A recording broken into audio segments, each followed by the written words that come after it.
ও আমার বিরুদ্ধে মামলা করবে? ওর মাথা তো খারাপ হয়ে গেছে। আরে ওর জবানবন্দি নিয়ে লাভ কি? ও তো নাবালিকা। এই ছেলেকে নিয়ে যান, নিয়ে জেলে পড়ে দেন।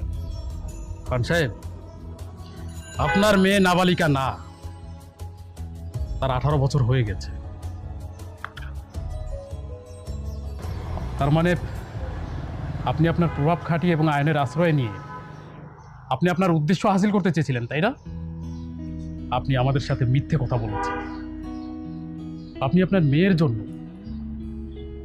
একজন নিরীহ বাবাকে চাকরিচ্যুত করেছেন, পুরো পরিবারকে আপনি ঘর ছাড়া করেছেন, এবং এই ছেলেটার বাবাকে আপনি জেল খাটিয়েছেন।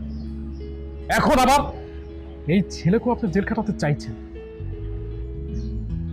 আপনার মেয়ে এখন সাবালিকা, সে সব কিছু বুঝতে শিখেছে, তাহলে কেন করছেন এসব? ও আপনি